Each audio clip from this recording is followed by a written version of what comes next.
Hello दोस्तों, नमस्कार। मैं आज आपके बीच फिर से एक वीडियो लेकर के आया और मुझे जानकारी है जैसा कि हमारे जो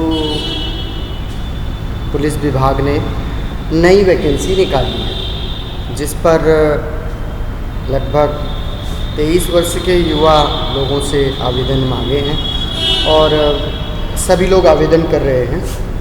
हम चाहते हैं कि आप सभी लोग इन पर आवेदन करें जो लोग एलिजिबल हैं, और बाकी जो एलिजिबल नहीं हैं वो अन्य तैयारियां करें। लेकिन एक बात मैं कहना चाह रहा था कि जो ये स्टूडेंट हैं, जो कम उम्र के स्टूडेंट हैं, जो पुलिस भर्ती के लिए अप्लाई करेंगे, इनके पास हो सकता है कि बहुत सारी समझ हो और बहुत सारी योग्यताएं हों, अच्छे पढ़े लिखे लड़के आजकल हैं, पर जो समझ एग्ज़ाम मांगता है वो समझ विकसित करने में कई वर्ष लगते हैं, बहुत स्टडी करना पड़ता है। तो हम चाहते हैं कि आप सभी लोग जैसे ही फॉर्म भरें और तुरंत अपनी स्टडी प्रारंभ करें, बिकॉज़ लगभग मई जून तक इसके एग्ज़ाम हो जाने चाहिए। पहले इसमें फिजिकल होगा और फिर सीधा एग्ज़ाम होगा। तो जो यूकेएसएससी जो एग्ज़ाम कराता है उसमें प्रमुखतया उत्तराखंड एग्ज़ाम में पूछा जाता है, और मैं आपके साथ आज उत्तराखंड के विषय पर चर्चा करने के लिए इस वीडियो में आना चाहता था। और हो सकता है कि मैं इस पर और भी डीप अंदर बात करूं और आप लोगों से पढ़ाने के लिए, लगभग मेरे विचार में ऐसा है। ये वीडियो है, यहाँ पर कोई स्टूडेंट नहीं है, थोड़ा आसपास शोर कोलाहल भी है, रोड के किनारे का स्थान है, इसलिए ऐसा संभव है। मुझे खुद फील हो रहा है कि यहाँ पर इतना शोरगुल है। फिर भी संसाधनों के अभाव में जिसे पढ़ने की योग्यता होती है, जिसे कुछ करना होता है, वो ये सब चीज़ें नहीं देखता है। मैं अपनी आवाज़ बढ़ा सकता हूँ, मैं बाहर के शोरगुल को समाप्त नहीं कर सकता, लेकिन मुझे आपसे जो बात करनी है वो बहुत इम्पोर्टेंट है, और जो बात पढ़ानी है वो बहुत इम्पोर्टेंट है। आपका ये जो एग्ज़ाम है और ये जो आपकी उम्र है, ये दोनों कॉम्बिनेशन बहुत ही महत्वपूर्ण समय में आपके साथ मिले हैं। और कहते हैं अकल और उम्र को भेंट नहीं होती है। बहुत लोगों को, बहुत सारे ऐसे लड़के हैं जो इस उम्र को पार कर चुके हैं और उनके अंदर योग्यता भी है, एबिलिटी भी है, काबिलियत भी है, पर वो इस पर अप्लाई नहीं कर सकते। तो सोचिए उनको कितना नुकसान हो रहा होगा, कितना दुख हो रहा होगा कि हम पुलिस बनना चाहते थे और नहीं बन पाए। तो यही मेरा कहने का तात्पर्य है कि अकल और उम्र को भेंट नहीं होती है, और आपकी अकल और उम्र को भेंट हो जाए, हम यही चाहते हैं। और आप अपनी स्टडी 1 महीने भीतर प्रारंभ करें और आगे बढ़ें। जो लोग बैठे रहेंगे फॉर्म भरने के बाद, फिर एग्ज़ाम का एडमिट कार्ड निकलने के बाद कुछ छोटे छोटे नोट्स पढ़ने लग जाएंगे, उससे नहीं होता है एग्ज़ाम क्वालिफाई। एग्ज़ाम क्वालिफाई करने के लिए डेडिकेशन चाहिए, और उसके लिए आपको हमारा ये सूत्र जानना बहुत ज़रूरी है, सिलेबस जानना बहुत ज़रूरी है। नॉर्मली सिलेबस नहीं दिया है मैंने। यूकेएसएससी जो एग्ज़ाम पूछता है, यूकेएसएससी इस एग्ज़ाम को कराएगा, यूकेएसएससी उत्तराखंड सिलेक्शन बोर्ड जो भी है, यूके ये एग्ज़ाम कराएगा। तो हम चाहते हैं कि आपका सिलेक्शन हो और आप ही इस पर विजय प्राप्त करें। ये कोई सरल काम नहीं है, और इतनी कम उम्र में अगर आप अपनी इस योग्यता को प्राप्त कर लेते हैं तो आपके लिए बहुत ही बड़ी बात होगी, और आप को हम थोड़ा सा भी सहयोग कर सकें, हमारे लिए इतना ही काफ़ी होगा। बिकॉज़ बाकी बातें फिर करेंगे। तो मैं उत्तराखंड के विषय में बात करूं तो उत्तराखंड इस चैप्टर में कितना आएगा अभी सिलेबस तय नहीं हुआ है, 30 नंबर का आएगा कि 40 नंबर का आएगा। नॉर्मली उत्तराखंड के जो एग्ज़ाम होते हैं यूकेएसएससी, उसमें 40 नंबर का क्वेश्चन पूछता है, पर अभी ऐसे स्टूडेंट बहुत सारे हैं जिनके पास इस प्रकार की कोई गाइडेंस नहीं है, बिकॉज वो बहुत कम उम्र के हैं, इससे नहीं जुड़े हुए हैं, उनकी अभी बीए कंप्लीट हुआ है। तो ऐसे स्टूडेंट को बहुत ही आवश्यकता है ऐसे प्रकार के मोटिवेशन और इस तरह के जानकारी की। वीडियो अगर लंबा होगा तो भी आपको देखना चाहिए, अगर, क्योंकि मैं कोई फिजूल की बात तो कर नहीं रहा, फिर भी मैं आपको बता दूं कि ये जो सिलेबस है, ये सिलेबस आपके लिए है। आज जो मैं बता देता हूँ इसको आप समझ लीजिए कि 1 महीने के अंदर अगर आप कुछ जान लेते हैं, कुछ समझ लेते हैं तो बहुत बड़ी बात होगी। तो सबसे पहले आप लोग उत्तराखंड के बारे में जानकारी लेना चाहते हैं, और अगर आप उत्तराखंड के बारे में 5 मिनट हो गए हैं लगभग वीडियो को चलते हुए, और इस वीडियो में अभी तक मैंने इस स्टडी के बारे में कुछ भी नहीं कहा है। मेरा कहने का मतलब है अकल और उम्र को भेंट नहीं होती है। आप अपनी अकल और उम्र को भेंट करा लीजिए और इसे पढ़िए, बिकॉज आप कम उम्र के युवा हैं और आप अगर सक्सेस प्राप्त करेंगे तो वह सफलता हमारी सफलता होगी। तो उत्तराखंड में पुलिस बनना है तो उत्तराखंड की जानकारी चाहिए। तो सबसे पहले आपके सामने एक विषय आता है कि उत्तराखंड क्या है। एक राज्य है। बहुत सारे लोग हैं जो उत्तराखंड के बारे में राज्य के नाम के पर ही चर्चा करते हैं। बहुत सारा ऐसा विषय वाद विवाद आपके सामने आएगा। उत्तराखंड कैसे बना, तो उत्तराखंड का इतिहास शुरू कहाँ से होता है। तो सबसे पहले उत्तराखंड का इतिहास कहाँ से शुरू हो रहा है, जहाँ से भारतीय सभ्यता का इतिहास शुरू हो रहा है। पश्चिमी सभ्यता जहाँ थी नहीं वहाँ भारतीय सभ्यता आ गई थी, और ऋग्वेद से भारतीय सभ्यता, और ऋग्वेद से उत्तराखंड का नाम शुरू हो रहा है। ऋग्वेद में उत्तराखंड को क्या कहा गया, मनीषियों की पूर्ण भूमि कहा गया। परीक्षावाणी पुस्तक पढ़ेंगे आप, उसमें मिलेगा, और ये रटना पड़ेगा, याद करना पड़ेगा। थोड़ा वीडियो लंबा होगा पर आपको समझ जाए, आप मेरा वीडियो बेकार ना जाए, मेरा कहना बेकार ना जाए, इसलिए मैं चाहता हूँ कि सब ठीक प्रकार से समझ जाए, दोबारा ना कहना पड़े। उत्तराखंड को मनीषियों की पूर्ण भूमि ऋग्वेद में कहा गया है। ऐसे बहुत सारे प्रश्न आते हैं। मेरी एक भी बात फालतू नहीं होगी, मैं बार बार बताऊंगा, बिकॉज कुछ लोगों को लगता है कि बार बार पढ़ाते हैं, बार बार बताते हैं। बार बार बताने से रिवीजन होता है। एजुकेशन सिस्टम में एक बहुत इंपॉर्टेंट बात यह है कि बार बार से आपको याद होता है, पर जो वीडियो टाइम पास के लिए देखते हैं उन्हें लगता है ये तो विषय बार बार बताया जा रहा है। हमारे तो एक बार में समझ में आ गया। अभी दोबारा पूछ लें कि ऋग्वेद में उत्तराखंड को क्या कहा गया है, बहुत सारे लोगों को याद नहीं होगा। तो उत्तराखंड को ऋषियों की, मनीषियों की पूर्ण भूमि कहा गया है। सबसे पहले स्थापना की पृष्ठभूमि। बहुत लंबा वीडियो होगा, जिसको देखना हो देखें, जिनको नहीं देखना हो कोई दिक्कत नहीं है, बिकॉज यह उन बच्चों के लिए है जो सफलता प्राप्त करना चाहते हैं, जो इसे पढ़ना चाहते हैं। तो उत्तराखंड की जो पृष्ठभूमि है, उत्तराखंड जो बना, कैसे बना, कहाँ से बना, ये आपको जानना पड़ेगा। कैसे बना, इसकी आवश्यकता क्या थी सबसे पहले। तो उत्तराखंड की बनने की आवश्यकता सबसे पहले कहते हैं 1997 से सबसे पहले भारतीयों के मनों में, उत्तराखंड के लोगों के मनों में 1897 से 1897 से इनके मन में यह आया कि हमें पृथक सिस्टम चाहिए, पृथक राज्य चाहिए। पृथक राज्य उस समय नहीं कहा गया था, एक छोटी सी इकाई के रूप में कहा था। बहुत सारे लोगों ने अल्मोड़ा में महारानी एलिजाबेथ को एक प्रस्ताव दिया था कि हमें एक छोटी अलग इकाई बनाइए करके। तब से शुरू होती है। 1938 में भी इसका वर्णन आता है। परीक्षावाणी में लिखा है कि 1938 में पहली बार उत्तराखंड की मांग की गई, लेकिन पृथक इकाई की मांग 1897 में कर दी गई थी। तब से फिर प्रारंभ चल गया था, और फिर मॉन्टेग्यू चेम्सफोर्ड सुधारों में भी इसकी मांग की गई, और मार्ले मिंटो सुधारों में भी इसकी मांग की गई, और जो साइमन कमीशन आया उस दौरान भी हम लोग उम्मीद लगा के बैठे पड़े थे कि उत्तराखंड बनेगा, पर हमने ही उसका विरोध किया तो हमें उत्तराखंड नहीं मिला। फिर देश आज़ाद हुआ, उसके लिए उस समय भी हमको उत्तराखंड चाहिए था, अलग राज्य चाहिए था, क्योंकि हम नहीं चाहते थे कि हम उत्तर प्रदेश के साथ बने रहें। अब हम उत्तर प्रदेश के साथ क्यों नहीं बने रहना चाहते थे, सबसे बड़ा प्रश्न यह है। पहले तो ये था कि उत्तर प्रदेश से हमारा जुड़ाव जो था, हम जो जुड़े हुए थे, लेकिन हम भौगोलिक परिस्थितियों के कारण अलग क्षेत्र में, हमारे यहाँ भौगोलिक परिस्थितियाँ अलग हैं, उत्तर प्रदेश की भौगोलिक परिस्थितियाँ अलग थी, और इन दोनों परिस्थितियों के अंतर के कारण हमारा विकास नहीं हो पा रहा था। हमें ऐसा लग रहा था कि हमारा विकास नहीं हो पा रहा है, और हमारे जो पहाड़ी क्षेत्र है उसका विकास नहीं हो पा रहा है, उस क्षेत्र के लोगों का विकास नहीं हो पा रहा है, उस क्षेत्र की समस्याएं सॉल्व नहीं हो पा रही हैं। हर बात के लिए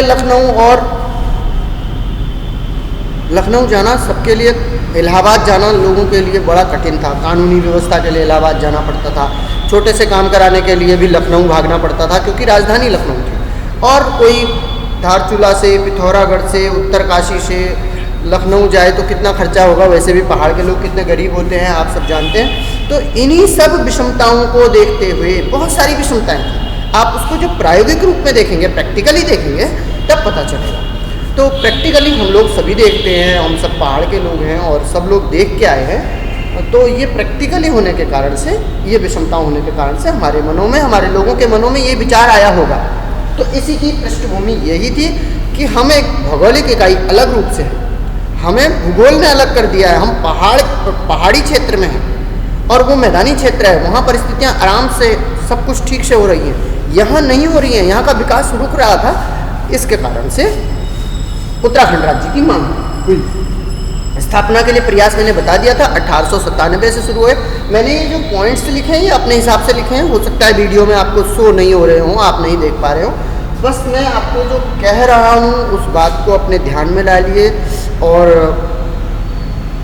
जो मैं कह रहा हूँ वो एक तथ्यात्मक रूप से बता रहा हूँ। स्थापना के प्रयास जो हैं 1897 से शुरू हो जाते हैं और फिर धीरे धीरे धीरे धीरे कब बन पाता है, राज्य बन पाता है 9 नवंबर 2000। इस दौरान लगातार प्रयास हुए सभी। अब उसमें क्या क्या हुआ वो बहुत जरूरी है। राज्य बनने में क्या क्या कठिनाइयाँ हुई, राज्य क्यों नहीं बना, आज तक नहीं बना। तो 97 से शुरू हुआ है और कितने साल लग गए, 103 साल लग गए। इतने साल तक का लंबा प्रयास चला होगा तो लोगों ने कुछ किया होगा, कुछ प्रयास किया होगा लंबा। तो उसी लंबे प्रयास को यहाँ हम जानने की कोशिश करते हैं। महत्वपूर्ण घटनाएं कौन कौन सी थी। मसूरी कांड अपने आप में महत्वपूर्ण है, खटीमा कांड अपने आप में महत्वपूर्ण है। आपको ये नोट कर लेना चाहिए अपने पास एक डायरी में, खटीमा कांड नोट करना पड़ेगा आपको डायरी, आपको जानना पड़ेगा कि कब हुआ था, आपको नोट करना पड़ेगा, उसको ढूंढना पड़ेगा। मैं यहाँ नहीं लिखा है और मैंने इसको मैं आपको बताना भी नहीं चाह रहा कब हुआ था, ये आपको सर्च करने का विषय है। खटीमा कांड कब हुआ, मसूरी कांड कब हुआ, रामपुर तिराहा कांड कब हुआ, आपको जानना पड़ेगा, आपको लर्न करना पड़ेगा, अपनी डायरी में अपने नोट्स में लिखना पड़ेगा। तो ये नोट कर लीजिए महत्वपूर्ण घटनाएं। बद्रीदत्त पांडे ने कब मांग की, 1954 में। गोविंद बल्लभ पंत ने सदा ही राज्य का विरोध क्यों किया, ये हमको जानने का विषय है। पर ये बहुत पूर्ण विषय है, अगर आप इतना गहरा नहीं भी जाएंगे तो भी चलेगा, लेकिन आपको स्टडी तो डीप करनी ही होगी। यूकेएसएससी कोई सरल पेपर नहीं बनाता है। तो महत्वपूर्ण घटनाएं इसमें बहुत सारी हैं और इस पर आगे बढ़ते हैं। महत्वपूर्ण तिथियाँ, तो वही तिथियाँ हो गई जो आपको, जिसमें राज्य बनता है, जिन तिथियों में राज्य बनने के लिए प्रयास किए जाते हैं वो सब। एक तिथि है इसमें, एक तिथि है 23 जनवरी 1987। इस दिन क्या हुआ, इस दिन त्रिवेंद्र सिंह पवार ने पत्र बम फेंका संसद में कि राज्य बनाओ करके। बहुत बड़ी घटना है, इसके पीछे एक कारण था। इसके पीछे कारण ये था कि बहुत सारे लोग इतने सालों से उत्तराखंड की मांग कर रहे थे, दिल्ली में बैठ के लगातार धरना प्रदर्शन चल रहा था। लेकिन अचानक से एक पत्रकार लेके आ गया माइक, भैया तुम कौन हो। तो पत्रकार से उन्होंने, लोगों ने बताया कि भाई हम उत्तराखंड के लोग हैं और मांग कर रहे हैं राज्य की। जब ऐसा हुआ तो तब लोगों को पता चला भाई हमें तो कोई जानता ही नहीं है, हमें क्या करना चाहिए बताओ। हम इतने सालों से राज्य की मांग कर रहे हैं और हमें किसी को पता भी नहीं है कि हम राज्य की मांग करने वाले लोग हैं, इतने पहाड़ से दूर दराज से आए हुए लोग हैं। तो उन्होंने कहा ऐसा कुछ बड़ा करना पड़ेगा। तो 23 जनवरी सभी को पता है किसका जन्मदिन होता है, सुभाष चंद्र बोस का जन्मदिन होता है। और इसी दिन इन्होंने तय कर लिया कि हम जाएंगे और पत्र बम डालेंगे। त्रिवेंद्र सिंह पवार नाम है, बहुत महत्वपूर्ण नाम है। इसको नीचे में एक जगह नोट कर लेता हूँ, ये बहुत इंपॉर्टेंट नाम है अपने आप में, क्योंकि ये कोई छोटा मोटा काम नहीं किया था इन्होंने, कठिन काम किया था। पत्र बम फेंकना संसद में, फिर जेल जाना, बहुत बड़ा बात था। तो ये महत्वपूर्ण तिथियाँ थी, इनको आपको लर्न करना पड़ेगा, याद करना पड़ेगा। 9 नवंबर 2000 से आपका काम नहीं चलेगा। राज्य स्थापना के दिवस को याद कर लेने से आप सूरमा नहीं बन जाएंगे, टॉप नहीं कर देंगे यूकेएसएससी। ठीक होगा। राज्य स्थापना हेतु जो संगठन बनाए गए उनका नाम मैंने यहाँ लिखा है, मैं उनके नाम आपको बता देता हूँ। पृथक पर्वतीय राज्य परिषद, आपको डायरी में नोट कर लेना चाहिए इसको ठीक से। पृथक पर्वतीय राज्य परिषद और पर्वतीय राज्य परिषद दोनों अलग अलग संस्थाएं थी। पहले पर्वतीय राज्य परिषद बनी, फिर पृथक पर्वतीय राज्य परिषद बनी। पर्वतीय राज्य परिषद जो थी हिमाचल प्रदेश को मिला करके 1951 के आसपास बनी और इस पर इतना बड़ा रोल नहीं है, लेकिन पृथक पर्वतीय राज्य परिषद का बहुत बड़ा रोल है और यह 25 जून 1967 को हमारे राज्य के लोगों ने बनाई। इसमें नाम आता है दया कृष्ण पांडे हैं या कुछ हैं, डीडी पांडे ऐसा टाइप का नाम आता है, उन्होंने बनवाया। पृथक पर्वतीय राज्य परिषद बहुत इम्पोर्टेंट नाम है। और एक नाम बहुत इम्पोर्टेंट नाम श्रीदेव सुमन, उन्होंने एक संगठन बनाया।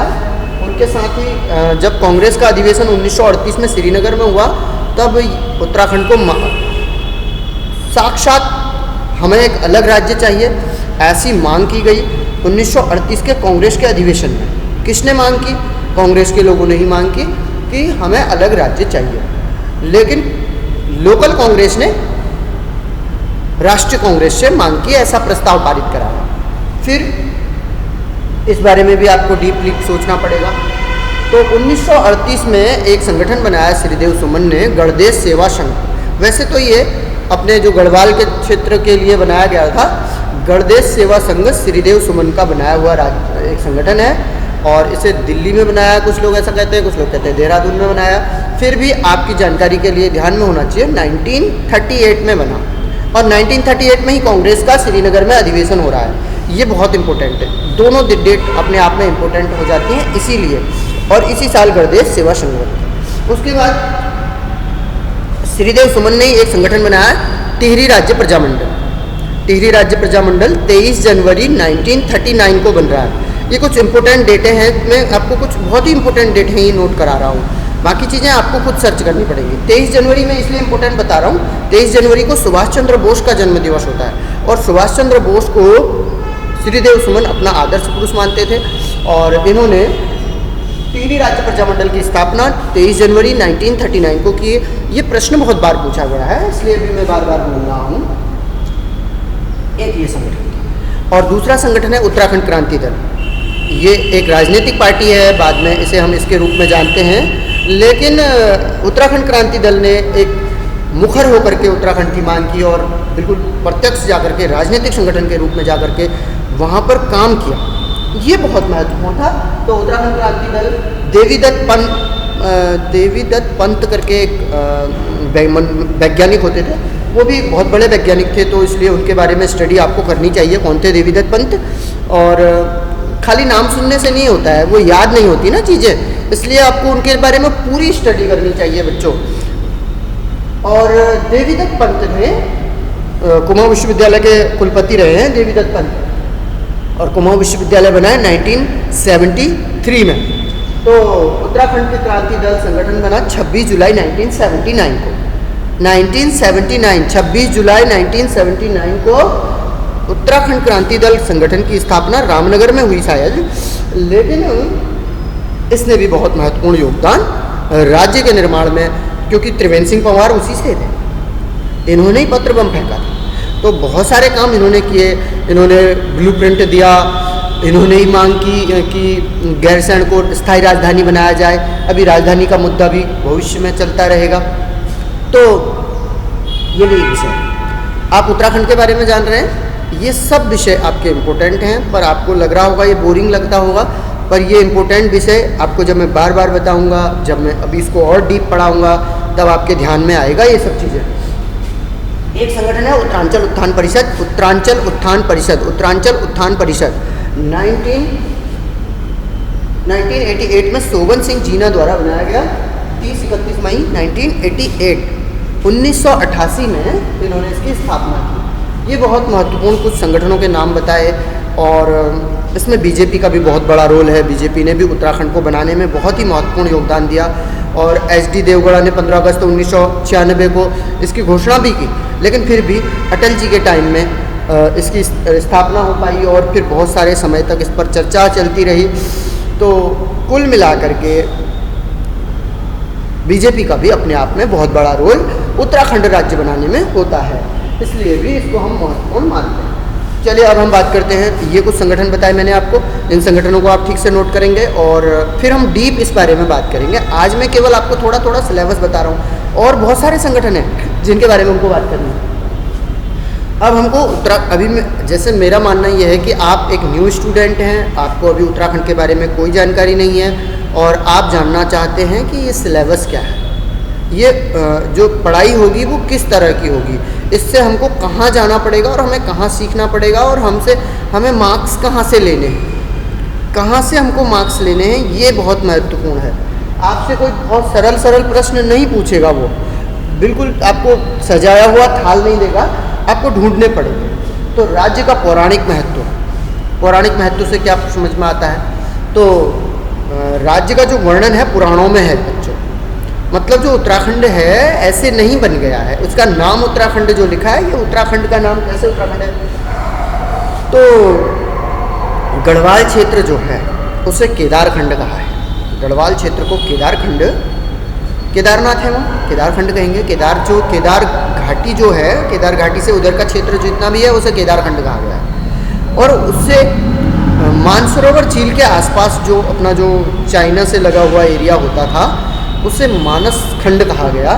कि जो स्कंद पुराण है उसके दो पार्ट्स हैं, स्कंद पुराण एक पुराण है, उस पुराण के दो पार्ट्स हैं, एक है मानस खंड, एक है केदारखंड, और इन दोनों खंडों को मिला करके जो बनता है उसे उत्तराखंड कहा गया। ब्रह्मपुर, उत्तराखंड, उत्तरखंड, ऐसे बहुत सारे नाम ऐसे मिलते हैं।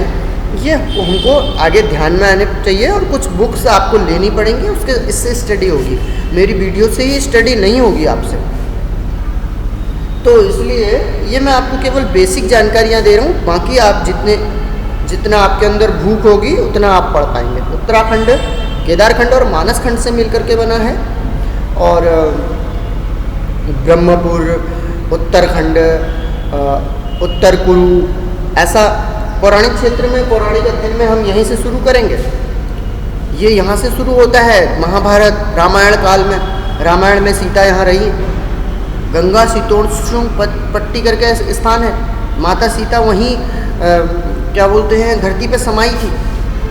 तो ये सब लर्न करना पड़ेगा। तो रामायण काल के यहाँ हैं, महाभारत काल के तो बहुत ही वर्णन आते हैं। माना जाता है कि काशीपुर में गुरु द्रोणाचार्य का आश्रम था और द्रोण नगरी उसे कहा है। ऐसी काशीपुर को और देहरादून को भी पहले द्रोण नगरी कहा जाता था। तो ऐसे कुछ नाम हैं, ये सब बहुत ही इम्पोर्टेंट तथ्य हैं, ये लर्न करने पड़ेंगे। तो काशीपुर में एक छोटा सा किला एरिया है, वहाँ एक झील है, उस झील में वर्णन आता है कि वहाँ पांडवों का शिक्षा दीक्षा हुई है। किच्छा में भी पांडवों का नाम आता है, इधर कोटाबाग वाले एरिया में भी पांडवों का नाम आता है। और बहुत महत्वपूर्ण बात तो ये है कि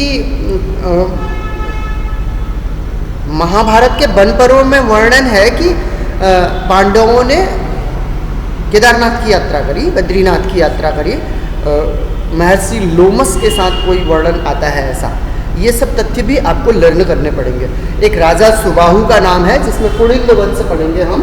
कुणिंद वंश जब हमको भविष्य में पढ़ना पड़ेगा, कुणिंद, ये बहुत इम्पोर्टेंट है। तो एक नाम आता है राजा सुबाहु का, उसके क्षेत्र में जो अपने ये पांडव थे वहाँ गए, एक दिन रहे, फिर उसके बाद फिर उन्होंने वहाँ यात्रा करी और फिर वापस आते समय भी रहे, ऐसा वर्णन आता है। वर्णन ये भी आता है कि जब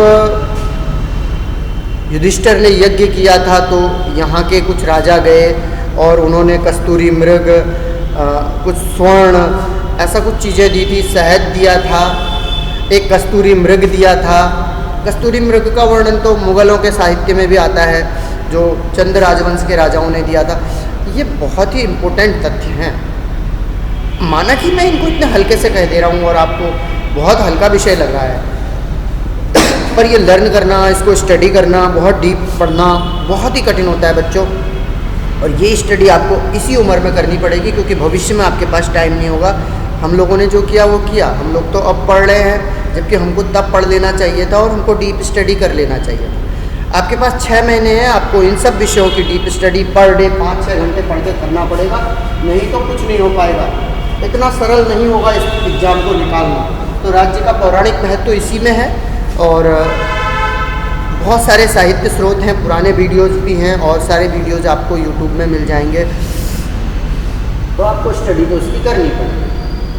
तो पौराणिक महत्व में मैं इतनी ही चर्चा करूँगा, आगे भविष्य में इस पर डीप पढ़ाऊँगा तो मैं आपको बहुत सारी बातें हो सकता है मैं बताऊँ।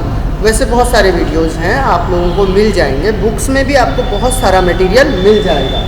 अब हम बात करते हैं उत्तराखंड के राज्य की स्थापना के लिए जो ज़िले बने। उत्तराखंड बना तो जिस दिन उत्तराखंड राज्य बना उसी दिन ज़िले नहीं बने। तो सबसे पहले उत्तराखंड का पहला ज़िला है देहरादून बच्चों।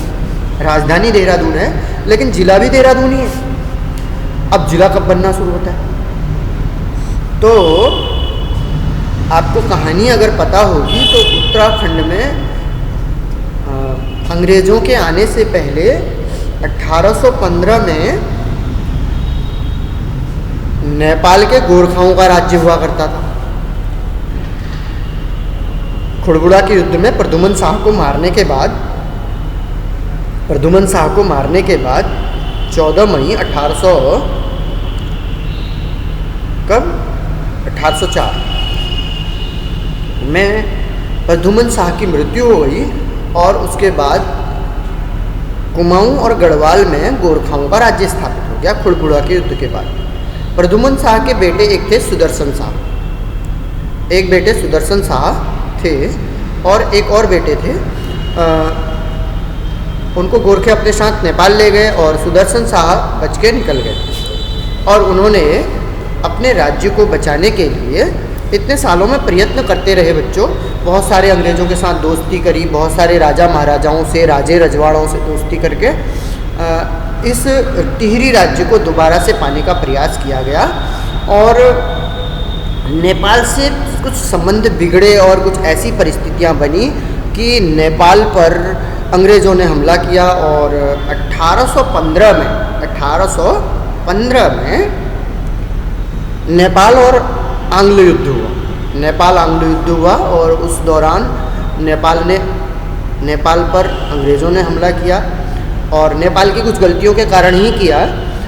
उसके बाद 1815 में उत्तराखंड में अंग्रेज़ आ गए। उत्तराखंड में अंग्रेज़ आ जाते हैं और अंग्रेज़ों का राज्य स्थापित हो जाता है। और एक नाला पानी का युद्ध इम्पोर्टेंट है, आप कभी अगर आपको नोट करने को मिले, पढ़ने को मिले, जनरल एक्टरलोनी ने उस युद्ध को लड़ा। नाला पानी खलंगा का युद्ध है वो, खलंगा का युद्ध, नाला पानी खलंगा का युद्ध।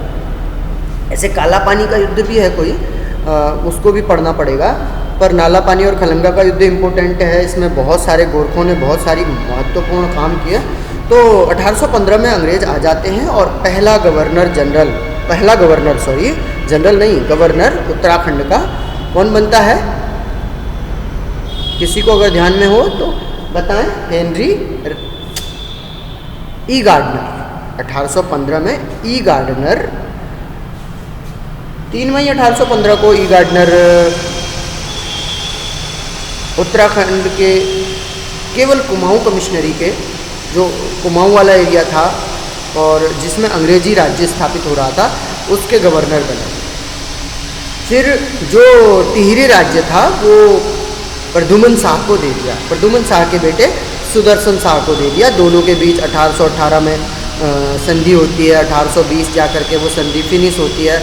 वो सब भविष्य में पढ़ने की चीज़ें हैं। पर टिहरी जो साम्राज्य था, छोटा सा टिहरी जिला आज जिसमें टिहरी और उत्तरकाशी जिला है, उन दोनों जिलों में, केवल उतने से जिले में, 2 जिलों में सुदर्शन शाह का राज्य हो गया स्थापित, और बाकी पूरे उत्तराखंड में अंग्रेज़ों का प्रशासन स्थापित हो जाता है। और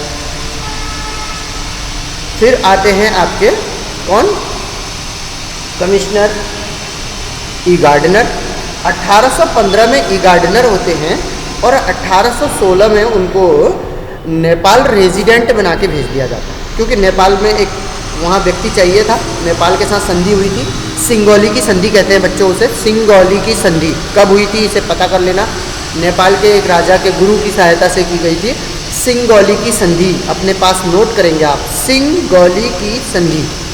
ये संधि अंग्रेज़ों और गोरखों के बीच हुई थी, और इसी के तहत जो अपना काली नदी के एक एरिया है, जो काली नदी वाला क्षेत्र है, उस काली नदी वाला क्षेत्र को के इस तरफ उत्तराखंड वाला जो एरिया है उसे अंग्रेज़ों का मान लिया गया, उधर नेपाल को दे दिया गया। तो जो काली नदी है, हमारा बॉर्डर है, आज भी आप जानते हैं। तो ये सब बीच में अभी उस पर विवाद भी हुआ था, ये बहुत पूछा जाएगा आने वाले समय पर, इस पर हो सकता है। जो काली नदी है वो काला पानी नामक स्थान से निकलती है और उसी पर विवाद चल रहा है नेपाल और भारत के बीच। काली नदी बहुत सारे भागों से बटी हुई है, वो विवाद कैसे है उसके लिए आप लोग अन्य डिटेल में कहीं देखिएगा।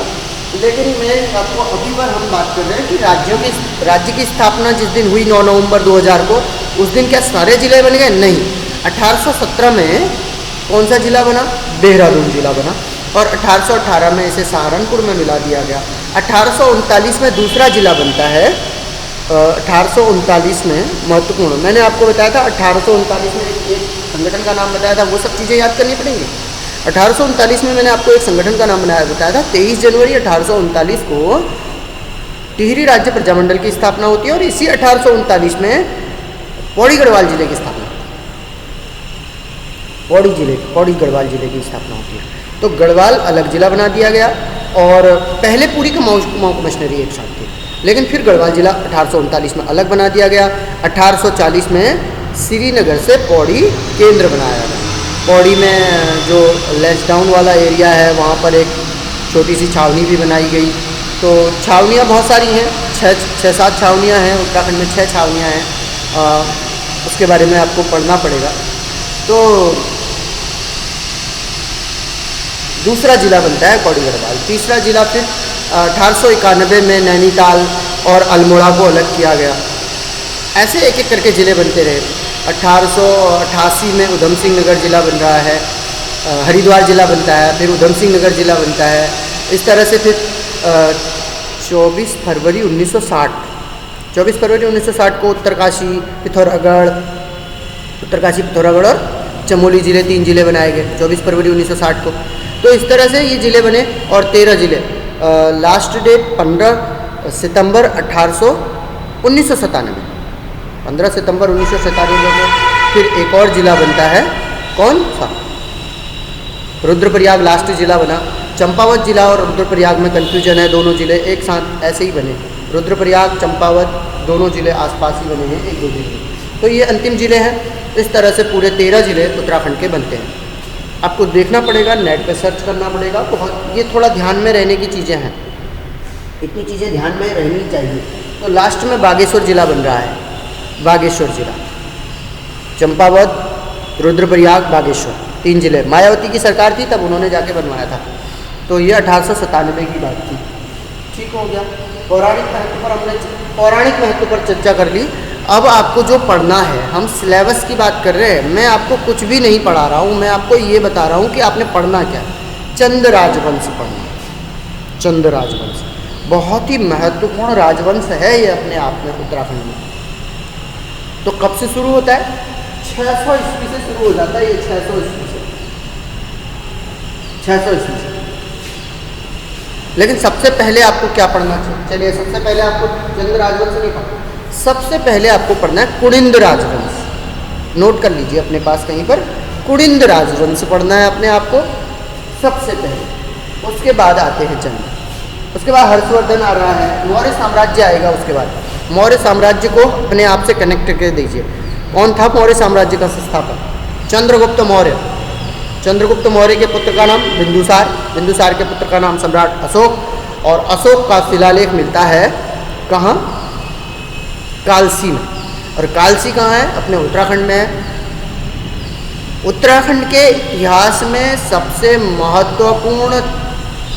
महत्वपूर्ण कोई शिलालेख, अभिलेख कोई मिलता है, सबसे पहले मिलने वाला कोई चीज़ है, तो वो थी कालसी शिलालेख।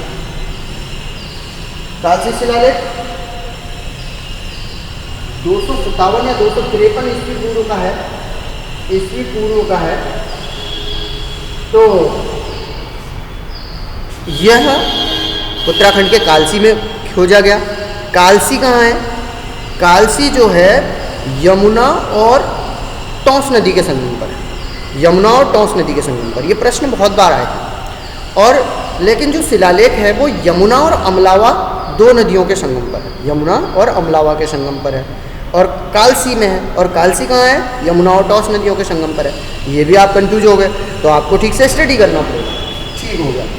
तो कालसी शिलालेख, मौर्य वंश पढ़ना पड़ेगा। मेरा कहने का तात्पर्य है कुनिंद राजवंश और मौर्य वंश आपस में एक दूसरे से कनेक्टेड है। कुनिंद कभी मौर्यों के अधीन थे, कुनिंद जो थे वो मौर्यों के अधीन थे। और कुनिंद कौन थे? उत्तराखंड में शासन कर रहे थे। और मौर्य कौन थे? पूरे भारत पर शासन कर रहे थे। इसीलिए तो सम्राट अशोक कहा जा रहा है। कुनिंदों के राजा अमोघभूति को कोई सम्राट नहीं कहेगा। आप तो नाम भी नहीं सुने, अशोक का नाम तो आपने बचपन से पढ़ा है, तो इसलिए कुनिंदों के राजा को आप नहीं जानते। अमोघभूति, पुष्य, ऐसे बहुत सारे राजा हैं। तो कुनिंद राजवंश आपको पढ़ना है। अमोघभूति प्रकार की, अल्मोड़ा प्रकार की, छत्रेश्वर प्रकार की मुद्राएं आएंगी, वो आपको स्टडी करनी है। ज़्यादा कुछ नहीं है, डीप नहीं पढ़ना इतना। आपको नाम पता होना चाहिए। सबसे महत्वपूर्ण राजा बुक में आपको मिल जाएगा। सबसे परम प्रतापी राजा का नाम, जिसका नाम है वो है अमोघभूति, कुनिंद राजवंश का। इसको अगर आपने याद कर लिया तो अपने आप में आपने बहुत काम कर दिया। दूसरा राजवंश है, कुनिंदों के बाद आते हैं हर्षवर्धन। हर्षवर्धन का शासनकाल आता है। वैसे तो बहुत सारा गैप है, पर हर्षवर्धन अपने आप में बहुत ही वर्धन राजवंश है, इसका नाम वर्धन वंश है। इसके पिता थानेश्वर के राजा थे। और हर्षवर्धन ने उत्तराखंड में शासन किया। और उसके बाद हर्षवर्धन का एक जो व्यक्ति, हर्षवर्धन का जो एक सामंत था, उसका नाम था बसंत देव। बच्चों, बसंत देव हर्षवर्धन के शासनकाल में जब हर्षवर्धन की मृत्यु हो जाती है तो एक कश्मीर के राजा का आक्रमण उत्तराखंड में होता है। उसका नाम है ललितादित्य मुक्तापीठ। ललितादित्य मुक्तापीठ उत्तराखंड में हमला करता है और वो जीत जाता है। और फिर बसंत देव ललितादित्य मुक्तापीठ के अधीन हो जाता है। और ललितादित्य मुक्तापीठ फिर वापस चला जाता है कश्मीर। तो फिर बसंत देव खुश हो जाता है और वह अपना एक नया राज्य स्थापित कर लेता है, जिसका नाम है कत्यूरी राजवंश या कार्तिकेयपुर राजवंश। कार्तिकेयपुर राजवंश आपको पढ़ना है, मतलब कंटिन्यूटी के लिए पढ़ बताया मैंने आपको। सबसे पहले आप कुनिंद राजवंश पढ़ेंगे, फिर आप कार्तिकेयपुर राजवंश पढ़ेंगे। लेकिन हर्षवर्धन को भूलना नहीं है, बीच में हर्षवर्धन के बारे में पढ़ लेना है। पूरा डिटेल में पढ़ लीजिए, एक बार पढ़ना है और समझ में आ जाएगा। हर्षवर्धन पढ़ने के बाद आप पढ़ेंगे कार्तिकेयपुर राजवंश, बहुत ही महत्वपूर्ण है। तो इसमें कौन कौन राजा हुए, कैसे हुए, बसंत देव का पुत्र कौन था, इसमें 3 राजवंश और होते हैं। फिर कत्यूरी राजवंश भी इसमें आता है।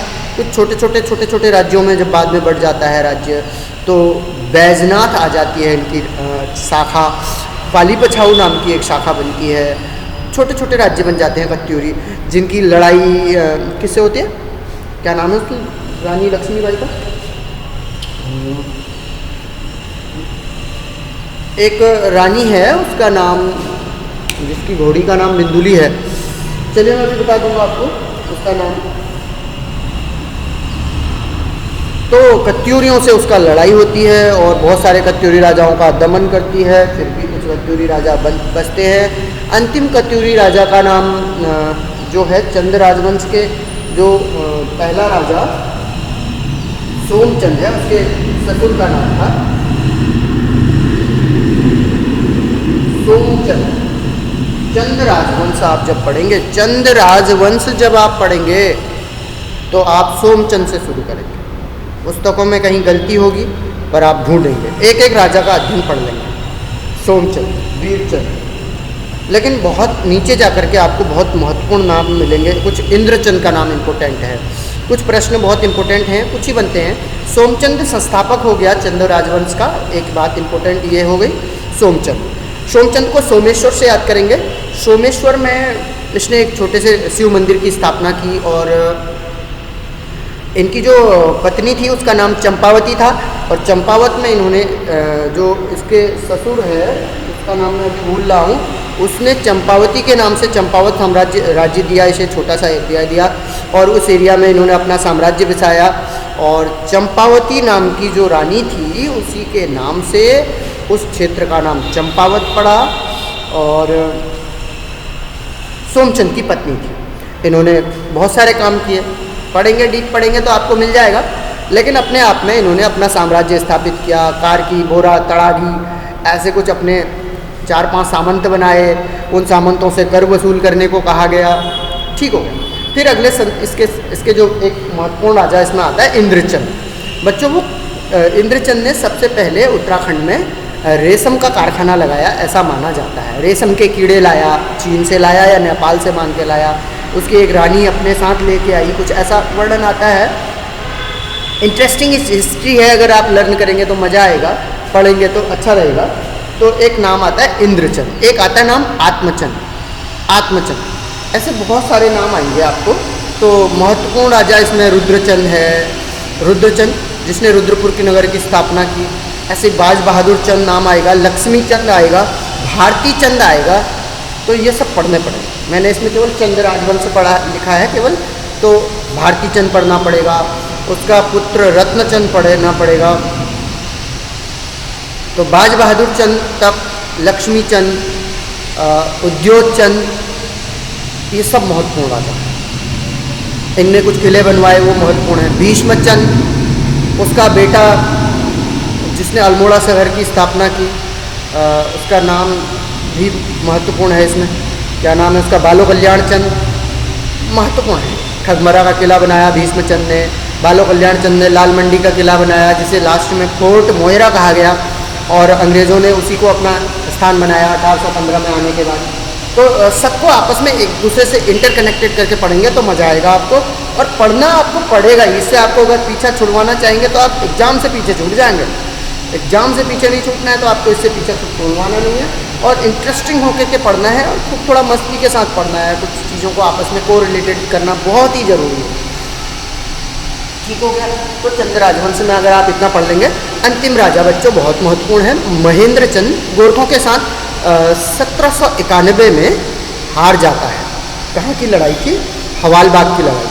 हवालबाग की लड़ाई में महेंद्र चंद अंतिम राजा हार जाता है। तो महेंद्र चंद का नाम आप भूलेंगे नहीं, क्योंकि आप इसको अपना फेवरेट राजा बिल्कुल मत बनाइए, बिकॉज ये हार जाता है। और जीतने वाले राजा भारती चंद, नेपाल पर सबसे पहले आक्रमण करने वाला राजा। उद्योग चंद, रत्नचंद, एक राजा है जिसका नाम है जगत चंद, नेपाल को, गढ़वाल को भी हरा दिया, पूरे गढ़वाल का साम्राज्य छीन लिया, बाद में उसी के पंडित को दान कर दिया। तो ऐसे राज्यों के नाम पढ़ने पड़ेंगे आपको, लर्न करना पड़ेगा, जानना पड़ेगा। खाली एक बार पढ़ेंगे तो आपको दिमाग में अपने आप बैठ जाए। पुरिया नैथानी को देता है वो साम्राज्य जगतचंद। उत्तराखंड का जो चंदवंश का स्वर्णिम काल है जगतचंद के समय का है, और उसी समय राजा फतेह शाह हुए वहाँ, फतेहवती शाह, वो भी अपने आप में परम प्रतापी राजा हुए। फतेहपुर नगर बसाया उन्होंने वहाँ पर। तो ऐसे जो फतेहपुर नगर बसाने वाला प्रतापी राजा को हराने वाला जो राजा था वो जगतचंद था। कुमाऊँ और गढ़वाल के बीच लड़ाइयाँ चलती रहती थी आपस में, श्याम शाह और इनके बीच लड़ाइयाँ हुई हैं, बहुत सारी चीज़ें हैं, बाद में आपको देखने को मिलेंगी। ग्वालदम का युद्ध अपने आप में इम्पोर्टेंट है, सरायखेत का इम्पोर्टेंट युद्ध है। सरायखेत का युद्ध कत्यूरियों और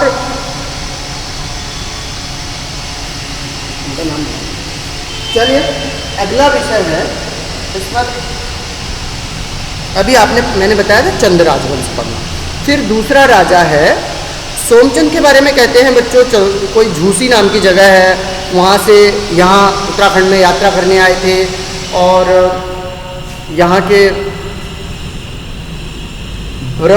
ब्रह्मदेव या ब्रह्मदेव नाम का जो राजा हुआ उसको पसंद आ गए वो। अच्छा, युवा राजकुमार, हष्टपुष्ट राजकुमार चंपावती नाम की अपनी पुत्री का विवाह कर दिया, और चंपावत वाला एरिया उसको दे दिया, और उसमें फिर उससे विवाह करवा दिया। तो ये ऐसी घटना आती है। ऐसे ही एक नाम है जो पवार राजवंश है, उसमें एक नाम था कनकपाल। एक कनकपाल नाम का राजकुमार था कोई, कहते हैं कभी कोई किताब कहती है महाराष्ट्र से आए थे, कोई कहते हैं गढ़वाल से आए थे। तो जो कनकपाल है वो उत्तराखंड आता है और बद्रीनाथ यात्रा पर आता है।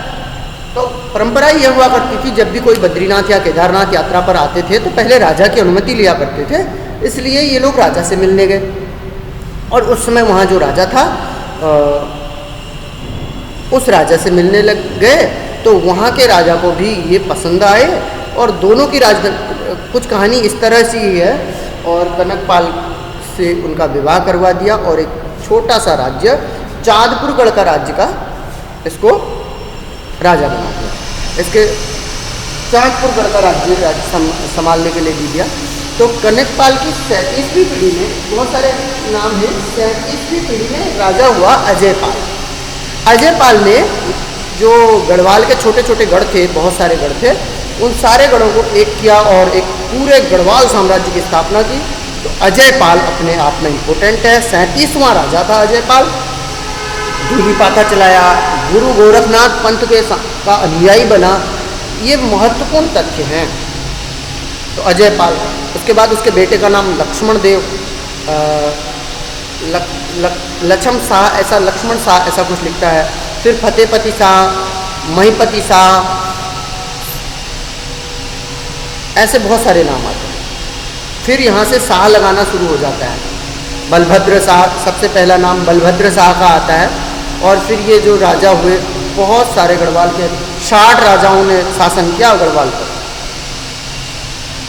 तो लास्ट राजा गढ़वाल के सभी जानते हैं, मानवेंद्र शाह। उससे पहले नरेंद्र शाह थे। मैंने सुदर्शन शाह जो नाम बताया था, सुदर्शन शाह, और उसके बाद उनके पुत्र भवानी शाह, फिर कीर्ति शाह, फिर नरेंद्र शाह, मानवेंद्र शाह, अंतिम राजा मानवेंद्र शाह हुए। और 1 अगस्त 1949 को टिहरी राज्य का विलय हो गया। कहाँ? उत्तराखंड में। अर्थात एक छोटा सा राज्य, जिला बना दिया गया, टिहरी राज्य बना दिया गया। बाद में 1960 में उत्तरकाशी को अलग कर दिया गया और टिहरी अलग रह गया, उत्तरकाशी अलग हो गया। ये था टिहरी साम्राज्य, यहीं ख़त्म हो जाता है। टिहरी झील डूब जाती है। और आज की डेट में टिहरी जहाँ बसा 28 दिसंबर 1915, 28 दिसंबर 1915 को जिसकी स्थापना सुदर्शन शाह करते हैं, वो साम्राज्य आज टिहरी झील के नीचे डूबा हुआ है। लेकिन अपने आप में इतिहास की मजबूत जड़ें हैं, वो सीखना पड़ेगा, वो लर्न करने का। इतिहास डूब गया लेकिन अभी जिंदा है हमारी नसों में, हमारी रगों में जिंदा है, हमारे दिमाग में जिंदा रखना जरूरी है अगर एग्जाम निकालना है। तो ये महत्वपूर्ण है। एक नाम आता है छगलेश राजवंश। अगर मेरी आवाज़ साफ आ रही हो, मुझे ऐसा लग रहा है थोड़ा इधर शोरगुल है। छगलेश राजवंश, छगलेश राजवंश अपने आप में छगलेश राजवंश ये पढ़ना है आपको। पुरंदर राजवंश मैंने बता दिया। मुगल भी पढ़ना पड़ेगा क्योंकि चंदों के भी मुगलों के साथ संबंध थे और पवारों के भी। छगलेश राजवंश पढ़ा, तुगलक पढ़ा। कश्मीर का इतिहास भी आपको राजतरंगिणी से पढ़ना पड़ेगा।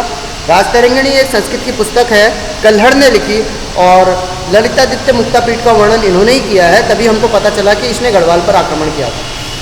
अच्छा, नेपाल का एक अशोक चल्ल नाम का व्यक्ति था, उसने उत्तराखंड पर आक्रमण किया 1191 में, वो भी आपको पढ़ना पड़ेगा। तैमूर लंग का नाम आपने सुना होगा, तैमूर लंगड़ा, जिसने रानी कत्यूरी की रानी से युद्ध किया रानी बाग में, वो भी अपने आप में इम्पोर्टेंट है। रानी बाग वाला आपको इतिहास अगर आपको पता नहीं होगा तो आप पढ़ लेना।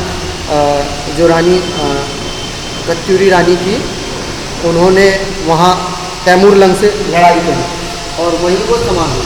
वेनसांग की यात्रा, वेनसांग अपने आप में एक यात्रियों का राजकुमार वेनसांग कहा जाता है और हर्षवर्धन के समय में भारत आया। तो बहुत सारी चीज़ें आपको यहाँ लर्न करनी है बच्चों। तिथियाँ लर्न करनी है। कौन सी? युद्धों वाली, स्थापना की तिथियाँ बहुत सारी, राज्यों की स्थापना, जिलों की स्थापना, ये बहुत तिथियाँ, कुछ संस्थानों की स्थापना, कुछ संगठनों की स्थापना, उनकी स्थापना की तिथियाँ आपको लर्न करनी है।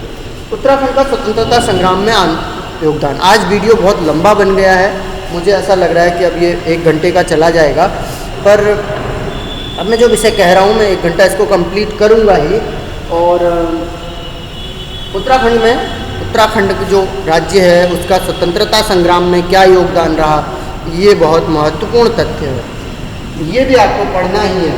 1857 से शुरू हुआ और 1885 से फिर कांग्रेस बन गई। कांग्रेस का बनने के बाद 1916 में कुमाऊं परिषद का गठन होता है और कुमाऊं परिषद के 3 अधिवेशन होते हैं। 1921 का असहयोग आंदोलन के दौरान कुली बेगार आंदोलन हम करते हैं बागेश्वर के, वहाँ पर बागेश्वर के मेले में। तो वो अपने आप में एक ऐतिहासिक दिन है। 14 जनवरी 1921 बहुत ही बड़ा ऐतिहासिक दिन है। इससे बड़ा ऐतिहासिक दिन उत्तराखंड के इतिहास में नहीं मिलता है। तो ये सब चीज़ें बहुत महत्वपूर्ण 1905 से लेकर बेगार आंदोलन का महत्वपूर्ण है। 1926 में कुमाऊं परिषद का विलय हो जाता है। कुमाऊं परिषद पढ़ना है बच्चों आपको। कुमाऊं परिषद बहुत इंपॉर्टेंट संगठन है। बद्रीदत्त पांडे ने इसकी स्थापना की। 1871 में अल्मोड़ा अखबार आपको ध्यान होना चाहिए। और बहुत सारे संगठन ऐसे समता हरिप्रसाद टमटा नाम के व्यक्ति ने एक अखबार चलाया तो महत्वपूर्ण। अभी ये तो मैंने इतिहास की बातें की हैं अभी तक। अब वीडियो लंबा हो गया है इसलिए मैं अब ज़्यादा बात नहीं करूँगा, केवल मैं आपको ये बताऊँगा इसमें कि आपको पढ़ना क्या है और फिर इसके बारे में हम डीपली बातें करेंगे। तो आपको उत्तराखंड के भूगोल में क्या पढ़ना है। भूगोल में उत्तराखंड की स्थिति कैसी है, कहाँ से कहाँ तक फैला है, कितना लंबा है, कितना चौड़ा है, इसकी लंबाई पढ़नी। उच्चावच किस तरह से पढ़ना है, इसका डिवाइडेशन किस तरह से, भाबर, तराई, शिवालिक हिमालय, उसके बाद दून क्षेत्र, उसके बाद मध्य हिमालय, उच्च हिमालय, महान हिमालय, ट्रांस हिमालय, ऐसे पढ़ना पड़ेगा। नदियाँ पढ़नी पड़ेंगी। बहुत सारी नदियाँ हैं उत्तराखंड में, बहुत सारे बांध हैं, बहुत सारी जल विद्युत परियोजनाएं हैं, वो सब पढ़नी पड़ेगी। गुलोगी जल विद्युत परियोजना से लेकर के टिहरी जल विद्युत परियोजना तक पढ़नी पड़ेगी। पर्वतों की ऊंचाई तक के प्रश्न पूछे हैं। 8,516 मीटर से लेकर के 8,848 मीटर एवरेस्ट है, वो तो सभी को पता है। तो सबसे ऊंचा पर्वत नंदा देवी से लेकर के पढ़ना पड़ेगा। पंचाचूरी पर्वत पूछ दिया था पिछले दिनों। पर्वत पढ़ेंगे, दर्रे पढ़ने पड़ेंगे, ग्लेशियर पढ़ने पड़ेंगे। ग्लेशियर कौन ग्लेशियर, हाँ पिंडारी ग्लेशियर देखिए बागेश्वर में है, पढ़ना पड़ेगा। बुग्याल पढ़ने पड़ेंगे, औली बुग्याल महत्वपूर्ण है इसमें। संगम पढ़ने पड़ेंगे, दो नदियों के संगम कहाँ होते हैं वो आपको याद होने चाहिए। एक एक नदी का संगम बहुत ही महत्वपूर्ण है, किसी दिन इसी पर वीडियो लाएंगे। जिले से इसको स्टडी करना पड़ेगा, ठीक है। मंदिर कौन से हैं, कौन से मंदिर कहाँ कहाँ स्थित हैं, ये पढ़ना है, क्योंकि ये मंदिर कुछ अलग अलग शैलियों के हैं, किन किन राजाओं ने बनाए इसके लिए पढ़ने पड़ेंगे। और जैसे कटारमल का सूर्य मंदिर अल्मोड़ा में है, क्या है इसमें, कटारमल नाम के कत्यूरी राजा ने बनाया, लेकिन एकमात्र सूर्य मंदिर है जो महत्वपूर्ण है, बूढ़धारी सूर्य मंदिर है। ऐसे बहुत सारे सूर्य मंदिर हैं उत्तराखंड में, तो वो भी पढ़ने पड़ेंगे। ऐसे ही अन्य मंदिर भी पढ़ने पड़ेंगे। जागेश्वर मंदिर है, बहुत ही महत्वपूर्ण मंदिर है जागेश्वर के। ऐसे ही शिव मंदिर है, कहाँ का शिव मंदिर है, छगलेश राजकुमारी ईश्वरा ने बनवाया था, लाखा मंडल का शिव मंदिर, तो वही पढ़ना पड़ेगा हमको। तो पर्वत, दर्रे, ग्लेशियर, बुग्याल, भूकंप के बारे में जानकारी लेनी पड़ेगी। 4 जोनों में 5 जोनों में बटा हुआ है उत्तराखंड। तालें पढ़नी पड़ेंगी, कौन कौन सी तालें कहाँ कहाँ हैं। नैनीताल को याद करने से नहीं पता होगा, काक भुसुंडी ताल तक पढ़ना पड़ेगा, काक भुसुंडी ताल तक पढ़नी पड़ेगी। डोडी ताल पढ़ना पड़ेगा, डोडी ताल मछलियों के लिए प्रसिद्ध है। ऐसे बहुत सारी, काणा ताल है, हांचकंडी बया ताल है, ऐसे पढ़ना पड़ेगा। संगम पढ़ने पड़ेंगे, तालें, झीलें पढ़नी पड़ेंगी, गुफाएं पढ़नी पड़ेंगी, गुफाएं, वनस्पतियाँ, बहुत सारी इंपॉर्टेंट वनस्पतियाँ। सांस्कृतिक परिवेश पढ़ना पड़ेगा यहाँ का, यहाँ की जनजातियाँ पढ़नी पड़ेंगी आपको। आदिम जनजातियाँ अलग से इंपॉर्टेंट हैं, वो पुरानी जो जनजातियाँ थी, किरात जनजाति, किरात, ऐसे पढ़नी पड़ेगी। घटनाएँ, कौन कौन सी इंपॉर्टेंट घटनाएं हुई, लेकिन दुर्घटनाएं ज़्यादा इंपॉर्टेंट है बच्चों। आपदाएं पढ़नी पड़ेंगी, आपदाएं, महत्वपूर्ण आपदाओं के नाम मैं बता देता हूँ। एक प्रश्नों में जो आती हैं सबसे इम्पोर्टेंट हैं, मालपा भूस्खलन 16-17 अगस्त 1998 में मालपा कैलाश मानसरोवर यात्रा में जाने वाले लोग उसमें दब के मर गए थे। प्रसिद्ध नृत्यांगना एक वेदी है कोई, उनकी डेथ हो गई थी, इसमें बहुत महत्वपूर्ण था। तो मालपा भूस्खलन, बहुत सारे लोग मरे। नैनीताल भूस्खलन, ये भी 16-17 सितंबर 1980 में हुआ था ये भूस्खलन। तो 16-17 सितंबर 1880 को नैनीताल में भूस्खलन हुआ और उसमें बहुत सारे अंग्रेज डूब गए, उसमें दब के मर गए। पहली बार इतना बड़ा भूस्खलन हुआ था। इसके बाद फिर हेनरी रैमजे ने वहाँ पूरा नालियों का जाल बिछाया और पूरे नैनीताल को फिर पूरी तरह से ठीक से व्यवस्थित करके बसाया गया, नहीं तो पहले ऐसे ही बस जा रहे थे। तो अपने आप में ये भूस्खलन भी इनको प्रेरणा देकर गया कि नैनीताल को कैसे बसाना है। नैनीताल नगरी अपने आप में एक पूरा इतिहास है। 1842 से शुरू हुआ और कैसे उसको पूरा हथियाया गया, कैसे अंग्रेज़ों ने उसको बसाया, कैसे पहली बार नैनीताल की खोज पीबरन करता है और ट्रेल भी वहाँ जाते हैं और फिर एक जंगल वाले एरिया को बसाया जाता है। तो अपने आप में मसूरी, नैनीताल ये सब बहुत महत्वपूर्ण है। केदारनाथ आप तो भूल ही नहीं सकते। एक इम्पोर्टेंट बात यह है कि 16-17 अगस्त 1998 को मालपा, 16-17 सितंबर 1980 को नैनीताल भूकंप और 16-17 जून 2013 को ये अपना केदारनाथ में इतनी बड़ी आपदा आई। इसके तो साक्षी आप लोग रहे ही हैं। तो ये अपने आप में इम्पोर्टेंट है। जो राष्ट्रीय पार्क आपको करने पड़ेंगे, जैव आरक्षित क्षेत्र आपको पढ़ने पड़ेंगे, राष्ट्रीय पार्क पढ़ने पड़ेंगे, जितने भी नए क्षेत्र बने हैं वो सब पढ़ने पड़ेंगे, रामसर साइट्स पढ़नी पड़ेंगी। व्यक्ति विशेष में आपको थोड़ा इंपॉर्टेंट लोग पढ़ लेने चाहिए। मैं आपको वीडियो यहीं पर ख़त्म करूंगा। इसके बाद कुछ विशेष व्यक्तियों के बारे में जान लेना बहुत ही ज़रूरी रहेगा आपको एग्जाम की दृष्टि से। अभी आप अपनी स्टडी शुरू करेंगे तो आपको इन सब चीज़ों के बारे में जान लेना चाहिए। गौरा देवी के बारे में आप ठीक से पढ़ेंगे, श्रीदेव सुमन के बारे में आप ठीक से पढ़ेंगे, बद्रीदत्त पांडे के बारे में आप ठीक से पढ़ेंगे, सोवन सिंह जीना, वीरचंद गढ़वाली, बैरिस्टर मुकुंदी लाल वीरचंद गढ़वाली का मुकदमा लड़ते हैं। बहुत महत्वपूर्ण इंपॉर्टेंट नाम है। और ये गढ़वाल पर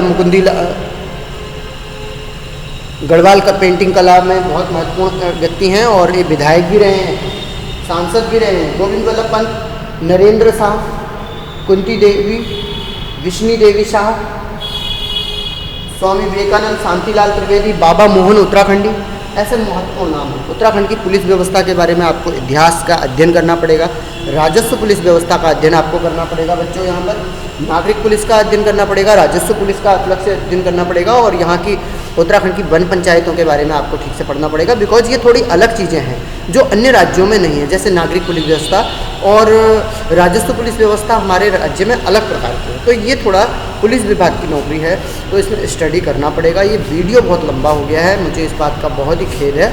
जिसको भी जितना देखना हो उतना देख सकते हैं। तो स्टडी आप अपनी तरीके से करिए। मैं चाहता हूँ कि आप लोग अपनी स्टडी ठीक प्रकार से कर सकें। कुछ चीज़ें मेरी बातें कुछ समझ में आई होंगी, कुछ चीज़ें पहले से पढ़ी नहीं होंगी, क्योंकि ये अभी आप पहली बार देख रहे होंगे और मैंने अपनी समझ के अनुसार आपको ये विषय बताया है। आपको ये समझने में समय लगेगा, पर कुछ चीज़ें जो आपको नोट करने के लिए बता रहा हूँ उन चीज़ों को नोट कर लें और अपनी तैयारी करें, पढ़ाई करें, टाइम पास ना करें, क्योंकि ये वक्त दोबारा नहीं आएगा आपकी लाइफ में और इतना अच्छा स्वर्णिम अवसर ज़िंदगी में दोबारा नहीं आएगा बच्चों। 23 साल की देखिए, 23 साल के लड़के को कोई अकल नहीं होती है। उनको खाने पीने का शौक़, उनको ज़िंदगी में मस्ती करनी होती है, बड़े बड़े सपने होते हैं जो सफल नहीं हो पाते हैं और इन सपनों के सच होने की कामना बहुत कम रहती है। तो इसलिए इस दौरान आपकी स्टडी आपको आगे ले जाएगी और डीपली पढ़ेंगे तो, लेकिन डीपली पढ़ने के लिए टाइम है, इसलिए मैं डीपली कह रहा हूँ, क्योंकि तथ्य आपके समझ में आप रटंती विद्या नहीं हो पाएगी, इतना नहीं समझ पाएंगे। इसलिए थोड़ा और स्टडी करिए।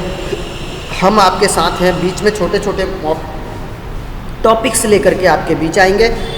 इतना ही कहना है। पूरा 1 घंटे का वीडियो हो गया है, बहुत मेरे लिए भी लेंदी होगा अपलोड करना भी, और ये विषय समझाना अपने आप में एक बड़ा विषय था।